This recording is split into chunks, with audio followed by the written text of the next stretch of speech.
저는 나름대로 모든 마케팅을 다 해봤고 마케팅 회사 대표로 지금 있기 때문에 그래도 일반인보다 많이 안다고 생각을 합니다. 저는 옛날부터 해서 블로그 마케팅, 릴스 마케팅, 쇼츠, 유튜브 마케팅, 퍼포먼스 마케팅 그냥 모든 걸 해봤고 이번에 초사고 글쓰기 강의라는 걸 런칭할 때도 제가 거의 모든 마케팅을 사용을 했어요. 그러니까 하루 만에 14억을 벌어들였겠죠. 로아스가 1800% 정도 나왔습니다. 100만 원을 써서 1800만 원을 벌어들였다는 뜻이에요. 마케팅이라는 거는 상대방의 마음이 무엇인지를 알아야 됩니다. 이거에 대해서도 제가 자청이라는 다른 채널에서 본능 분석과 반박 제거 이거 진짜 제가 역대급으로 만들었으니까 한번 보시면 좋을 것 같고 봐야 될 정보가 많죠. 마케팅 공부가 쉬운 줄 알았냔 말이야.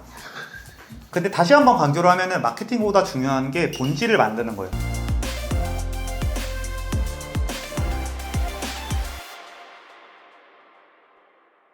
제가 운 좋게 2024년 1월 1일 14억의 순수익을 냈습니다. 이 말을 하지 않으면 2024년 마케팅 총정리를 한다고 했을 때 건의가 없기 때문에 한번 이야기해봤습니다. 제가 하루 만에 14억을 벌어들였다면 어떤 마케팅을 했을 텐데 그 방법은 무엇이었는지 그리고 2024년에 어떤 마케팅을 주목을 해야 되고 어떤 트렌드가 있는지를 한번 오늘 이야기해보도록 하겠습니다. 오늘 출근하는데 갑자기 그런 생각이 들더라고요. 제가 벌써 30대 중후반을 바라보고 있는데 난 20대 초반 사람들은 더 많이 마케팅 트렌드적으로 공부를 하고 실행을 하고 있겠구나 이런 생각이 들었습니다. 제가 만약에 60대가 된다면은 80대가 된다면은 당연히 20살, 30살 트렌디한 마케팅이나 트렌디한 사업 기술이랑 다르겠죠. 왜 이 생각을 했냐면은 오전에 롯데 신격호 회장의 그 리즈 시절 영상을 봤어요. 근데 그걸 보면서 만약에 8, 90대가 된 신격호 회장이랑 20대에 사업 천재적으로 하는 친구랑 만났을 때 신격호 회장 입장에서는 그냥 20살 천재 사업가가 하는 말이 그렇게 재미가 있게 들리진 않을 것 같다는 생각이 들더라고요. 어쨌든 결론적으로 하고 싶은 말은 이게 나이를 먹더라도 트렌드를 따라가는 게 중요한 것 같고 저는 나름대로 모든 마케팅을 다 해봤고 마케팅 회사 대표로 지금 있기 때문에 그래도 일반인보다 많이 안다고 생각을 합니다. 저는 옛날부터 해서 블로그 마케팅, 릴스 마케팅, 쇼츠, 유튜브 마케팅, 퍼포먼스 마케팅 그냥 모든 걸 해봤고 이번에 초사고 글쓰기 강의라는 걸 런칭할 때도 제가 거의 모든 마케팅을 사용을 했어요. 그러니까 하루 만에 14억을 벌어들였겠죠. 그래서 이거 자체가 뭔가 사기가 있다, 나쁜 의도가 있었다라고 그렇게 생각하실 수도 있지만 저는 그것보다 중요한 게 그럼 이거를 구체적으로 어떻게 했느냐, 좋은 건 배우고 별로인 건 빼고 이제 이렇게 하는 게 지혜로운 생각이라고 생각합니다. 그래서 2024년 어떤 마케팅이 트렌디하게 갈 것이냐, 어떤 게 있는지 내가 만약에 사업을 운영하는 사업가, 기업가라면은 아 이런 게 있구나, 직원들한테 이런 걸 보내줘야겠다 이런 생각이 들게끔 오늘 영상을 한번 만들어 봤습니다. 한 2018년도 이전에는 이제 블로그 마케팅이 굉장히 유효했다, 카드뉴스 마케팅이 조금 있긴 했지만 어쨌든 블로그가 가장 유효했다라고 저는 보고 2018년도 들어서서 이제 퍼포먼스 마케팅, 유튜브 마케팅이라던가 인스타그램 마케팅 이런 것들이 조금씩 떠올랐죠. 그러면서 2019년도에 들어서서 유튜브 브랜디드 마케팅이라고 해서 유튜버가 제품을 설명하는 형태의 트렌드가 있었습니다. 2021년도 부근에 이제 쇼츠라는 게 등장을 했고 이게 알고리즘이 고도화되면서 2023년에 쇼츠, 릴스, 틱톡 마케팅이 굉장히 유행을 하게 됐어요. 그래서 2018년도부터 가장 효율이 좋은 마케팅은 인스타그램이라고 생각을 합니다. 근데 만약에 해외 사업을 하시는 분들이라면 틱톡이라거나 다른 매체를 중요시 여겨야 될 텐데 오늘 이야기하는 건 전방위적인 커머스 제품이 됐든 화장품이 됐든 어떤 제품을 판매하든지 간에 이 부분이 좀 중요하다고 생각을 해서 일단 첫 번째로 릴스 마케팅에 대해서 이야기하겠습니다. 오늘은 트렌드에 대해서 이야기하는 거니까 전체적인 맥락만 보고 가도록 하겠습니다. 제가 얼마 전에 이제 몰입의 방이라는 거를 인수를 했어요. 제가 이제 만들려고 했던 거를 이미 있어서 이제 인수를 했는데 지금 이제 이 사진을 보면은 지금 올린 지 하루 이틀 만에 지금 300만 뷰 가까이 나오고 있어요. 그것 말고도 조금 스크롤 내려보면은 200만이 넘는 컨텐츠들을 볼 수 있습니다. 물론 이것 자체로 떼돈을 번다 이런 건 아니지만 이 마케팅을 마스터를 하게 되면은 돈 하나 들이지 않고 자연 노출로 이런 마케팅을 할 수가 있어요. 더 좋은 거는 지금 사업자들이 영상 광고 마케팅을 하시는 분들도 아마 있으실 거라고 생각을 하는데 영상 광고 마케팅을 아무렇게나 만들어서 하면은 결국 검증이 안 됐기 때문에 마케팅 효율이 안 나옵니다. 조금 고수분들은 로아스라는 개념을 알 거예요. 근데 로아스가 나올 수가 없습니다. 감으로 만들어서 그냥 하면은 될 수가 없어요. 근데 자기가 만든 컨텐츠를 올려봐서 사람들이 반응을 하고 오랫동안 시청 지속 시간이 높고 그렇다면은 이 영상은 잘 만든 거기 때문에 입증된 거를 퍼포먼스 마케팅에 쓴다면은 당연히 유의미하겠죠. 그래서 제가 이번에 초사고 글쓰기 강의라는 거를 판매를 할 때도 릴스 마케팅을 이제 적극 이용을 했습니다. 이런 식으로 지금 직원분들이 했던 거는 미안하지만 약간 조회수가 덜 나왔는데 제가 조금 관여했던 것들은 다 50만 이상씩 뷰가 나온 거를 볼 수가 있습니다. 글쓰기라는 굉장히 낮은 표본의 이야기를 했음에도 불구하고 많은 뷰가 나왔죠. 그래서 제가 역행자라는 책으로 종합 1등 베스트셀러를 했을 때도 릴스를 적극적으로 이용을 해서 자연 노출로서 100만 이상씩 뷰를 뽑아냄으로써 브랜딩을 용이하게 했기 때문에 종합 베스트셀러 1등이 될 수 있었고, 지금 책이 나온 지 2년 가까이 됐는데도 교보문고 종합 베스트셀러 16위에 랭킹이 매겨져 있는 걸 알 수가 있죠. 릴스 마케팅에 대해서는 이 채널에서 여러 번 이야기했기 때문에 좀 더 자세하게 디테일하게 알고 싶으신 분들은 구독을 누르셔서 다른 영상들을 참고하시면 좋을 것 같습니다. 두 번째는 유튜브 마케팅이에요. 유튜브 마케팅에는 광고를 태우는 방식과 자연스럽게 영상에서 컨텐츠를 전달해서 신뢰를 얻어서 결제를 하게끔 하는 방식 두 가지가 있습니다. 그래서 하나는 퍼포먼스 마케팅이라고 그러고 하나는 브랜디드 광고라고 표현을 하기도 해요. 모르셔도 됩니다. 그래서 유튜브 마케팅 같은 경우에도 결국 컨텐츠를 잘 만들어서 100명한테 노출시켜서 300원 이런 식으로 하는 거를 퍼포먼스 마케팅이라고 하는 거예요. 근데 저는 이거를 그렇게 선호하진 않고 저는 두 번째 방식 브랜디드 광고 형식을 좋아합니다. 예를 들어서 지금 보시는 채널도 이상한 마케팅이라는 채널의 영상이에요. 그러면은 어떤 사업자가 마케팅을 맡기고 싶을 때 듣도 보도 못한 마케팅 업체에 맡기는 것보다 당연히 이상한 마케팅 전문가로서의 어떤 정보를 줬던 이 사람 좀 내공이 있구나, 이 사람이 운영하는 회사의 마케팅이라면 좀 더 믿을만 하겠구나 라고 느끼게 된다면은 당연히 여기에 의뢰할 확률이 높아지겠죠. 우리가 만약에 중고차를 사려고 한다고 할 때 중고차 같은 경우에 정보 비대칭이 있어요. 변호사 같은 경우에도 정보 비대칭이 있습니다. 누가 잘하는지 알 수 없어요. 근데 변호사나 중고차나 어떤 사람이 나와서 전문 지식을 알려준다면은 거기서 중고차를 사게 되고 거기에 변호사 의뢰를 하게 되는 거죠. 만약에 내가 다이어트 식품을 팔고 있어요. 그러면은 다이어트에 관한 굉장히 전문적인 지식과 운동법을 알려주는 채널이 있다면, 지금은 모르겠는데 옛날엔 단호 채널이라는 게 있었어요. 그 채널 같은 경우도 비슷한 역할을 했다고 보시면 됩니다. 근데 이 브랜디드 영상 같은 경우에 굉장히 난이도가 있어요. 물론 이상한 마케팅 같은 데서 훈련을 받는다면은 당연히 다른 결과가 있겠지만 이런 유튜브 채널 운영하는 거는 좀 쉽지 않기 때문에 이 부분에 대해서는 제가 댓글에 유튜브 하는 방법에 대해서 또 달아드릴 테니까 참고로 하시면 좋을 것 같습니다. 그래서 저 같은 경우에 올해 목표가 5개의 채널을 운영하는 거예요. 그래서 제가 일주일에 하루를 빼서 5개의 채널을 영상 하나씩을 찍고 있어요. 이거 자체가 엄청난 효과를 발휘하기 때문에 그런 건데, 예를 들어서 제가 자청의 글쓰기 수업이라는 채널도 운영을 하고 있습니다. 최근에 이 채널을 운영함으로써 제 상품 중에 하나가 순수익이 한 달에 5천만 원씩 늘었어요. 이런 식으로 굉장히 큰 파괴력을 낼 수 있죠. 이 채널에서 나오셨던 이 지게차 판매하는 청년 같은 경우에도 제가 반드시 쇼츠로 모든 지게차 모델명을 리뷰하는 형태로 간다면 떼돈을 벌 수밖에 없다라고 조언을 했는데, 이것도 같은 맥락이라고 보시면 됩니다. 그러면 사람들이 이제 틱톡 마케팅에 대해서 어떻게 생각하냐라고 말을 할 텐데, 해외 마케팅에선 유의미하다라고 알고 있는데 틱톡이랑 유튜브랑 릴스랑은 약간씩 성향이 달라요. 제가 추론했을 때는 결국 지능이라는 게 중요한데 릴스 쪽이 아무래도 가장 좀 똑똑한 층들이 많은 분포를 보입니다. 그래서 예를 들어 지적인 컨텐츠를 올렸을 때 릴스에서 반응할 확률이 훨씬 높아요. 그리고 그 다음이 쇼츠, 그 다음이 틱톡입니다. 틱톡은 10대나 글로벌한 이미지가 강해서 굉장히 가볍고 재밌는 것들이 통하는 곳이에요. 그리고 여기보다 조금 더 진중한 게 쇼츠고 조금 더 진중한 게 릴스입니다. 그래서 자기가 어떤 걸 판매하는지에 따라서 이 세 가지의 채널에서 어떤 걸 할지, 물론 셋 다 올려도 상관은 당연히 없고, 만약에 한 개를 진중하게 키운다면 내 컨텐츠가 정보 비대칭성을 없애는, 예를 들어 마케팅 같은 경우 중고차, 변호사, 의사, 아니면은 호텔, 캠핑장 이런 정보 비대칭성을 없애는 거는 당연히 릴스가 좋을 거고, 단순히 재미 위주의 직관적으로 사진을 보여주는 형태, 영상을 보여주는 형태라면 쇼츠가 좋을 수도 있고, 10대를 타겟으로 한다면 틱톡이 좋을 수도 있고, 이거는 각자 다르다고 보시면 됩니다. 블로그 마케팅 같은 경우에는 네이버에서 Q라는 인공지능 서비스가 이제 도입이 되고 있죠. 근데 이게 도입된다고 해서 크게 달라질 거라고 생각하진 않고, 이 부분에 대해서는 제가 이 영상에서 자세히 다뤘기 때문에 이 링크를 한번 클릭해 보시면 완벽하게 이해하실 수 있을 거라고 생각을 합니다. 그래서 네이버 블로그나 네이버 서칭 이런 마케팅이 조금 진보되는 형태가 나오게 될 거예요. 그래서 이거를 미리 좀 알아두신다면 마케팅적으로 굉장히 유의미할 거라고 생각을 합니다. 퍼포먼스 마케팅 같은 경우에도 지금은 약간은 한물 같지만 그래도 정말 위대한 마케팅이에요. 퍼포먼스 마케팅이라는 거는 돈을 내고서 인스타랑 유튜브나 카카오톡이나 이런 곳에다가 광고를 태우는 형태를 말을 합니다. 예를 들어서 100만 원을 내서 내 광고 소재를 5만 명한테 노출시켜달라, 이제 이런 것들이 바로 퍼포먼스 마케팅이라고 보시면 돼요. 내가 만약 천안 아산에서 카센터를 하고 있어요. 그냥 그런 상태에서는 인스타 마케팅이나 이런 거보다는 퍼포먼스 마케팅을 통해서 아산 지역의 카센터를 원하는 사람들에게 타겟을 해서 예를 들면 광고 소재를 아산에서 가장 정직한 카센터를 찾고 계시죠 라고 카피라이팅을 짜서 아산 지역에만 광고를 태우게 된다면 이런 것도 굉장히 이제 유의미하게 되는 거죠. 저는 이제 이별 상담 사업으로 성공을 했고 지금도 업계에서 1등인데, 이거 같은 경우에도 혹시 이별하셨나요? 라고 이제 정말 심플하게 컨텐츠를 만들어서 전문 지식 링크를 연결을 시킨다면 이것도 역시 것들이 굉장히 좋은 효율을 낼 수가 있습니다. 그래서 이번에 제가 하루 만에 14억을 벌어들였던 초사고 글쓰기 강의 같은 경우에도 퍼포먼스 마케팅을 하루에 100만원 정도 태웠어요. 자료가 나올 텐데 로아스가 1800% 정도 나왔습니다. 100만원을 써서 1800만원을 벌어들였다는 뜻이에요. 강의이기 때문에 모두 다 순수익이라는 관점에서 100만원을 태우면 1800만원을 벌어들인 굉장히 엄청난 성과를 거뒀다고 할 수가 있겠죠. 그래서 제가 역행자라는 책을 종합 1등 베스트셀러로 만들 때도 보통은 출판사에서 마케팅을 해줘요. 근데 제가 제 돈으로 역행자 마케팅을 했습니다. 제가 처음에 책이 나오자마자 서점에서 그냥 옆에 막 있었어요. 그러면 지나가는 사람들이 나 저거 인스타 광고에서 봤는데 하면서 지나갔거든요. 그게 왜 가능하냐면은 인스타 퍼포먼스 마케팅으로 설정을 해서 서울에 살면서 책에 관심이 있으면서 30대면서 이런 것들을 타겟팅을 해서 100만원을 하루에 태우니까 서점에 올 만한 사람들은 다 이 인스타 광고를 볼 수밖에 없었던 거죠. 여기까지 제가 7가지 마케팅에 대해서 이야기해드렸어요. 2024년에 제일 중요한 게 릴스, 쇼츠, 틱톡 내 타겟군에 따라서 다르게 해야 된다. 그래서 이걸 무조건 해봐라 라는 게 첫 번째 이야기였고, 두 번째로는 유튜브 긴 영상 브랜디드 광고죠. 지금 영상 같은 경우에도 브랜디드 광고라고 보시면 돼요. 물론 여기서 제가 우리 마케팅 회사를 이용하세요, 우리 마케팅 교육을 들으세요 라는 말을 제가 사실상 한 번도 안 했어요. 근데 사람들은 이걸 보고서 전문 지식을 느끼고 여기는 좀 믿을만 하구나, 정보 비대칭성을 줄임으로써 이상한 마케팅이라는 회사에 신뢰를 갖게 되고 자청이라는 사람에 대해서 신뢰를 갖게 된 거죠. 이게 이제 두 번째 마케팅 방식. 그 세 번째가 블로그 마케팅에 대해서 소개를 했고, 그래서 블로그 같은 경우에 네이버에서 AI화 Q라는 게 출시가 됩니다. 이거에 대해서는 제가 이 채널에서 다뤘기 때문에 한번 보시라고 이야기했고, 어쨌든 결론적으로는 2024년 릴스 마케팅, 컨텐츠 마케팅을 잘 하는 게 중요하다. 이게 되면은 사실은 나머지 마케팅도 자동으로 잘할 수밖에 없어요. 마케팅이라는 거는 상대방의 마음이 무엇인지를 알아야 됩니다. 이거에 대해서도 제가 자청이라는 다른 채널에서 본능 분석과 반박 제거, 이거 진짜 제 역대급으로 만들었으니까 한번 보시면 좋을 것 같고, 봐야 될 정보가 많죠. 마케팅 공부가 쉬운 줄 알았냔 말이야.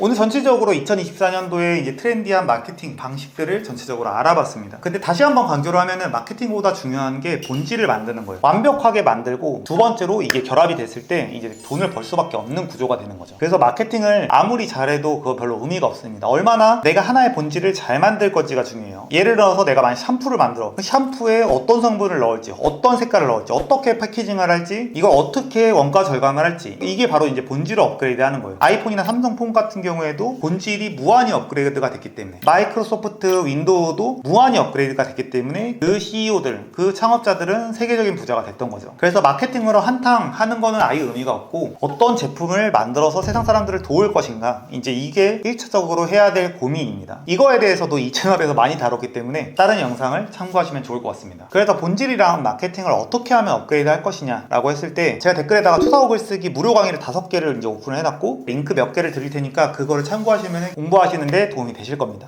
아주 축하할 만한 일이 이제 이상한 마케팅 채널이 10만 명이 넘어갔습니다. 그래서 구독하실 분들은 구독을 해주시고, 오늘 영상은 한 번 본다고 해서 도움이 되는 게 아니라 여러 번 보시면 좋을 것 같고, 이거를 만약에 대표님이시라면 마케팅하는 직원에게 전달을 해주셔서 이 트렌드를 이해를 하고 있어라 라고 말하시면 좋을 것 같습니다. 영상 봐주셔서 감사합니다. 이상한 마케팅 대표 자청이었습니다.